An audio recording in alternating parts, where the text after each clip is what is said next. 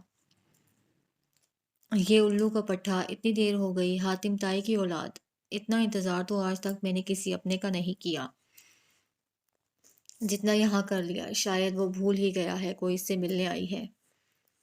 ہانیہ اس وقت کبیر کی کمپنی میں ویٹنگ روم میں بیٹھی کب سے اس کا انتظار کر رہی تھی، لیکن کبیر میٹنگ میں تھا اور وہ بیٹھے بیٹھے زچ آ گئی کہ تبھی ایک لڑکی اندر آئی۔ ایکسکیوز می میم، سر نے آپ کو اپنے کیبن میں بلایا ہے، بہت مہذب انداز میں کہا۔ چلو، ہانیہ نے لٹھ مارنے والے انداز میں کہا۔ کبیر کے آفس میں آتے ہی ہانیہ کو لگا وہ کسی اور ہی دنیا میں آ گئی ہو۔ پورا آفس ایکویریم بنا ہوا تھا، چاروں طرف دیواروں کی جگہ گلاس والز تھیں جن کے باہر کا منظر ایک بار تو ہانیہ کو میسمرائز کر گیا۔ واو، بیوٹیفل، بے اختیار اس کے منہ سے نکلا۔ کبیر نے گردن اٹھا کے اس نازک اندام حسینہ کو دیکھا تو دیکھتا ہی رہ گیا۔ کس قدر حسین تھی یہ وہ لڑکی، تصویر سے بھی زیادہ خوبصورت۔ کبیر تو پہلی نظر میں ہی فلیٹ ہو گیا۔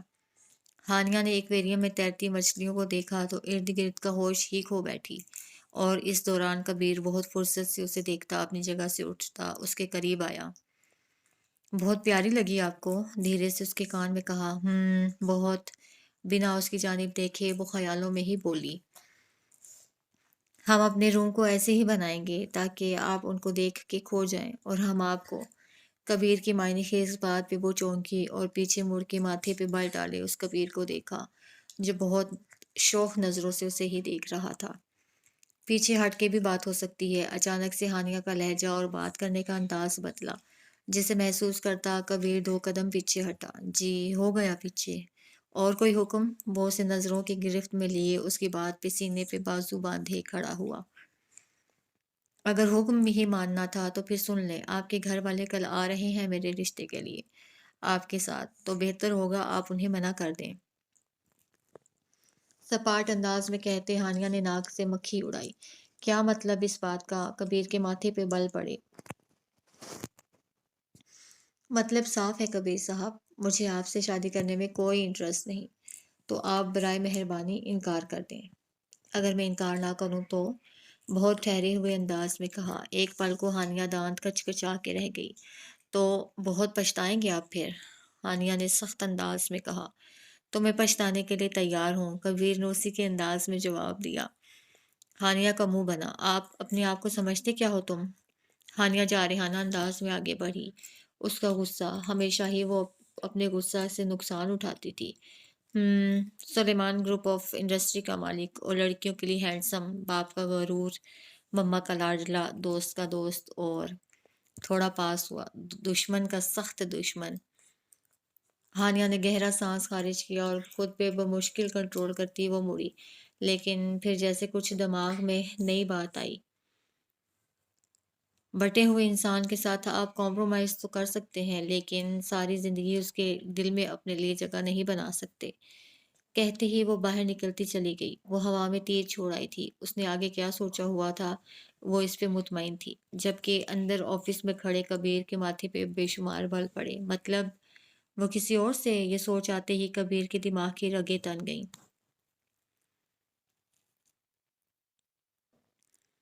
ابتسام نے سب کو ہال میں جمع کیا ہوا تھا اور ایک ساتھ ہی سب کو آہان کے نکاح کے بارے میں بتایا، تو کچھ پل تو سبھی چپ ہو گئے۔ بھائی، اس طرح اچانک؟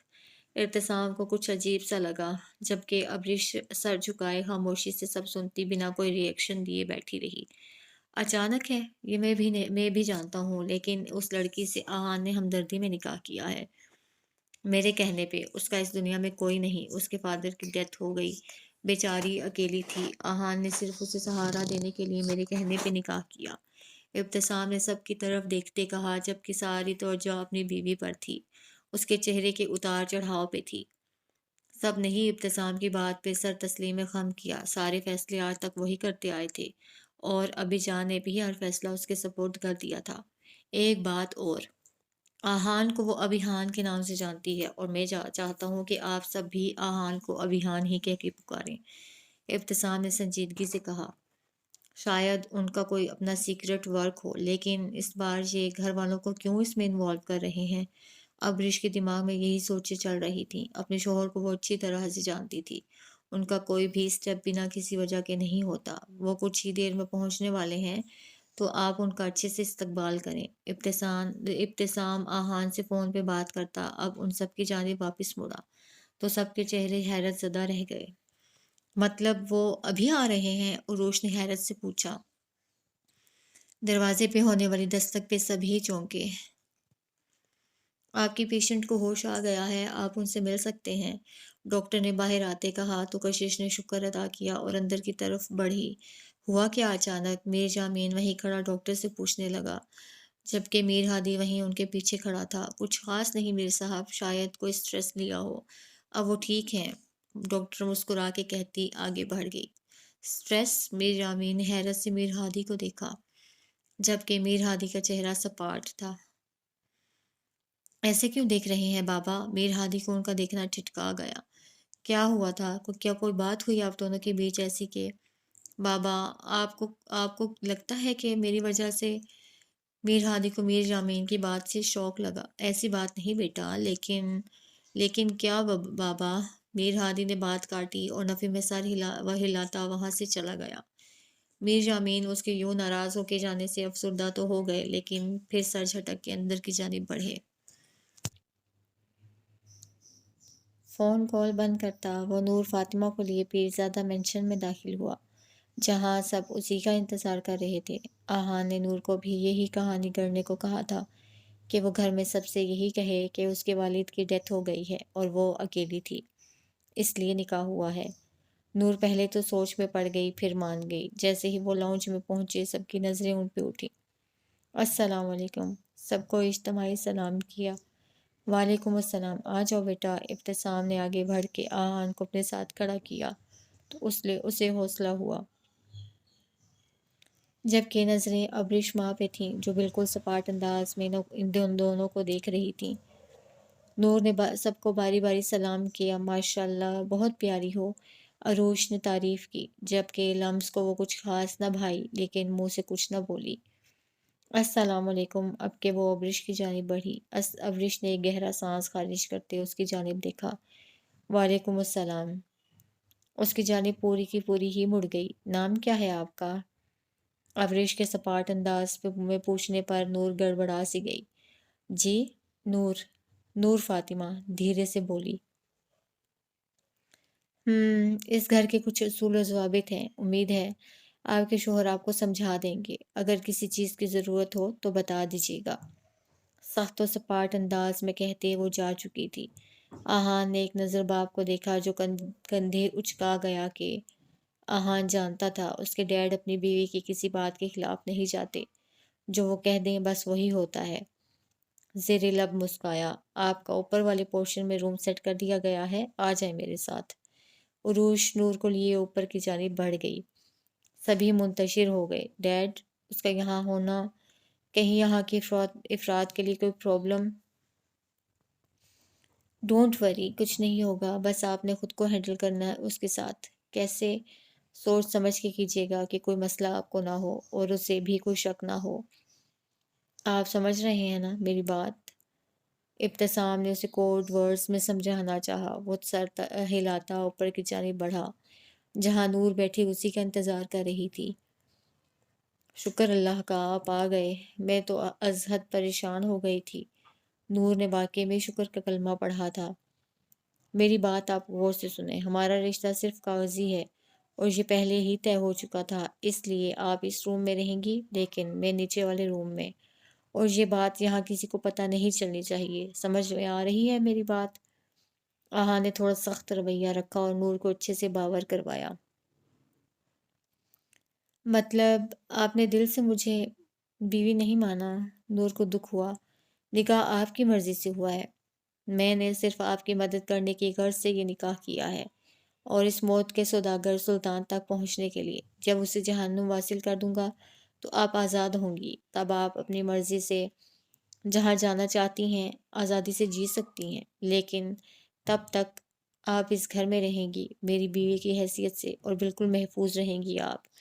آہا نے تفصیلاً کہا تو نور کی آنکھیں نم سی ہو گئیں۔ اور اگر میں یہاں ہی رہنا چاہوں ہمیشہ ہمیشہ کے لیے تو؟ پاس ہوتے دھیرے سے کہا۔ آہا نے ایک نظر اس پہ ڈالی لیکن پھر رخ پھیر گیا اور باہر سے نکلتا چلا گیا، جبکہ دروازے کی ایک طرف کھڑے نفوس نے ساری بات منوان سنی تھی اور آہان کے نکلتے ہی دروازے کی اوٹ میں ہوا تھا۔ بیٹا اب طبیعت کیسی ہے؟ میر جامین اور کشش آنیا کو گھر لے آئے تھے، جبکہ میر ہادی کا کچھ پتہ نہیں تھا۔ اسے بستر پہ لٹاتے کشش نے فکر مندی سے پھر سے اس سے دریافت کیا۔ میں ٹھیک ہوں مما، بیک گراؤنڈ سے کے ساتھ ٹیک لگا کے بیٹھتی وہ بمشکل چہرے پہ مسکراہٹ لاتے ہوئے بولی تھی۔ پھر کس بات نے میری بیٹی کو پریشان کیا؟ کشش نے اس کے گال پہ پیار سے ہاتھ پھیرتے کہا۔ کوئی بات نہیں مما، میں بالکل ٹھیک ہوں، بس شاید کام کی وجہ سے۔ آنیا نے سر جھکائے بہانہ گڑھا۔ اس لیے میں نے سوچ لیا ہے فی الحال کوئی نہیں جانا، اب آپ نے ہاسپٹل اپنی جان دیکھی ہے، خود ٹھیک رہو گی تو اوروں کا علاج کرو گی نا۔ چلو اب ریسٹ کرو، میں جوس بھجواتی ہوں، کشش پیار سے کہتے باہر نکل گئی، جبکہ آنیا کو میر ہادی کی فکر لگی۔ وہ کہاں تھا وہ نہیں جانتی تھی، اس کا موبائل بھی اسی کے پاس تھا۔ وہ سر پکڑ کے بیٹھ گئی۔ اب ہوش و حواس کام کیے تو سمجھ لگا کہ وہ بہت اوور ری ایکٹ کر گئی تھی۔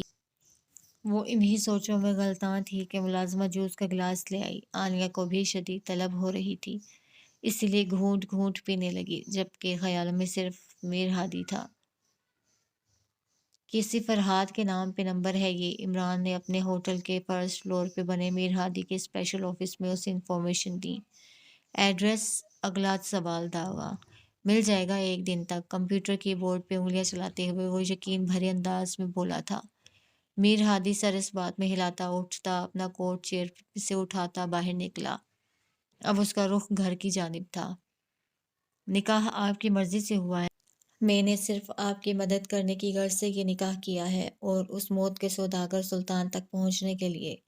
جب اسے جہنم واصل کر دوں گا تو آپ آزاد ہوں گی، تب آپ اپنی مرضی سے جہاں چاہیں جا سکتی ہیں، آزادی سے جی سکتی ہیں، لیکن تب تک آپ اس گھر میں رہیں گی میری بیوی کی حیثیت سے، اور بالکل محفوظ رہیں گی آپ۔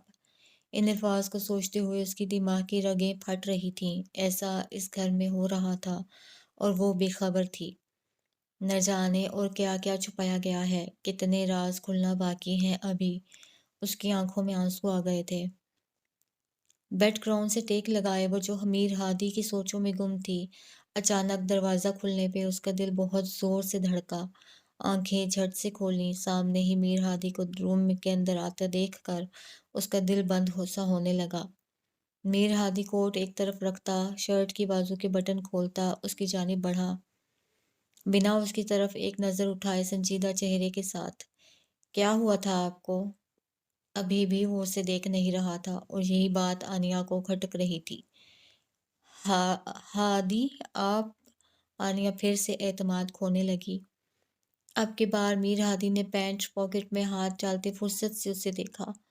میں نے کچھ نہیں کیا، آپ نے تو میری بات بھی نہیں سنی اور چلے گئے، کہتے ہوئے لہجہ روندھ گیا۔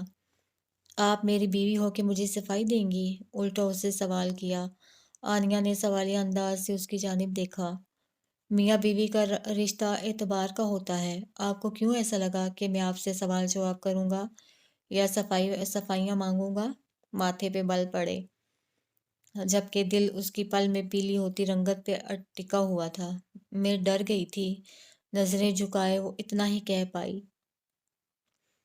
میر ہادی اس کے قریب ہوتے اس کے پاس تکیے پہ ہاتھ رکھتا اس کی سانسیں منتشر کر گیا۔ میرا آپ سے رشتہ کاغذ کا نہیں روح کا ہے، جو مرنے کے بعد ہی ٹوٹ سکتا ہے، جیتے جی تو کبھی نہیں۔ اس کی سرگوشی میں کہے الفاظ نے پل میں آنیا کے چہرے پہ گلال کھلائے تھے کہ وہ پلکیں بھی نہ اٹھا پائی، لیکن وہ اس کی روح کو معتبر کر گیا تھا۔ میں چینج کر کے آتا ہوں، ماحول کو واپس نارمل کرتے وہ وہاں سے باتھ روم کی جانب بڑھ گیا، جبکہ آنیا کے چہرے پہ اب کی بار ایک پرسکون مسکراہٹ تھی۔ دوسری طرف میر ہادی کے چہرے کی مسکراہٹ میں بھی اضافہ ہوا تھا اور ایک بار پھر سے دل کو سنبھالتا وہ شاور آن کر گیا تھا۔ کہنے کو تو آہان اپنے نیچے والے روم میں تھا، لیکن وہ وہاں سے خفیہ رستے سے نکل چکا تھا جو کوئی نہیں جانتا تھا۔ اسی علاقہ میں وہ گشت پہ تھا، اس کا مقصد سلطان کی موت تھی اور وہی اسے نہیں مل رہا تھا، لیکن ہمت ہارنا تو پاکستانی سپاہیوں نے سیکھا ہی نہ تھا۔ سلطان جیسا دہشت گرد انسان، اسے تو وہ موت کے گھاٹ اتار کے ہی دم لیتا۔ اسے جو آرڈرز مل رہے تھے ان کے مطابق وہ اپنے مشن میں آگے بڑھ رہا تھا۔ ایسے میں اسپائی گرل اس کے راستے میں رکاوٹ بن رہی تھی اور اسے حکم ملا تھا کہ اب وہ اگر راستے میں آئے تو اسے چارلی، اس وقت وہاں ایک شخص گن کے ساتھ نظر آ رہا ہے۔ آہان کے ساتھ دوربین لیے بیٹھے اس کے ساتھی نے اسے خیالوں سے چونکایا۔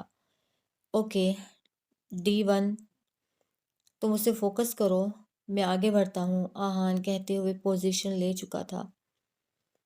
چارلی، اس کے ہاتھ میں گن ہے، D1 نے باور کروایا، اور میرے پاس ایمان کی طاقت۔ اس کے جواب پہ آہان نے پورے جذبے سے کہا اور آگے بڑھا۔ کچھ ہی دیر میں وہ اس شخص پہ قابض ہو چکا تھا اور اس کی خاص رگ کو دباتا وہ بے ہوش کر چکا تھا۔ D2 کور۔ چارلی نے اس شخص کو اپنے ایک ساتھی کے حوالے کیا اور تینوں وہاں سے چھلاوے کی طرح غائب ہو گئے۔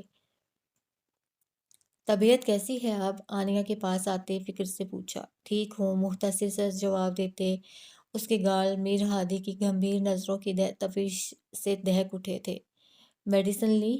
اس کا ہاتھ تھامتے اپنے ہاتھ میں لیتے دھیرے سے پوچھا، جبکہ آنیا کی دھڑکنوں نے عجیب سا شور مچایا کہ وہ جواب دینا ہی بھول گئی۔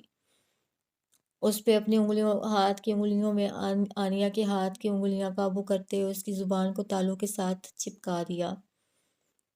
کیا ہوا؟ مجھے ایسا کیوں محسوس ہو رہا ہے جیسے آپ کے دل کی دھڑکن مجھے کچھ کہنا چاہ رہی ہے؟ آنیا کی طرف رخ پھیرتے وہ اس کے قریب ہوتا ہوا بولا تھا۔ وہ آپ؟ آنیا کا بار بار نظریں جھکانا اٹھانا میر ہادی کی جان پہ بن آئی تھی۔ وہ لڑکی اس کے دل کی ضرورت بنتی جا رہی تھی، وہ اس کی تھی، اس کی محرم، اس کی دسترس میں۔ یہ احساس ہی اس کے لیے اتنا حسین تھا کہ وہ اس لمحے کو دل سے جی رہا تھا۔ اس کے قریب ہوتے وہ اس کے ہونٹوں پہ جھکا کہ دروازے پہ ہوتی دستک پہ دونوں چونکے۔ میر ہادی منہ بناتا پیچھے ہٹا، جبکہ آنیا کے چہرے پہ شرمگیں مسکراہٹ نے احاطہ کیا تھا۔ آنے والی کشش تھی جو کبھی بھی کسی بھی وقت کہیں بھی آ سکتی تھی۔ یہ لو بھئی، میری ڈاکٹر بیٹی کے لیے میں دودھ لائی ہوں، فوراً سے پی لو۔ 1 منٹ میں کشش نے دودھ کا گلاس اس کی جانب بڑھایا تو وہ مسکرا دی، جبکہ میر ہادی اب اٹھتا ہوا صوفے پہ جا بیٹھا تھا۔ وہ دونوں ساس بہو کی باتیں سننے لگا، جبکہ نظروں کی تپش پہ آنیا کا دل دھڑکتا ہی رہا۔ تھوڑی دیر بعد وہ میر ہادی کو بھی باتوں میں شامل کر لیتے، لیکن وہ ہوں ہاں سے زیادہ جواب نہیں دے رہا تھا۔ فون کال آتی دیکھ وہ اٹھتا گیلری میں چلا گیا، جبکہ آنیا کو لگا اس کی دنیا اس کی نظروں سے اوجھل ہو گئی ہو، جبکہ کشش کی باتیں نان سٹاپ جاری تھیں۔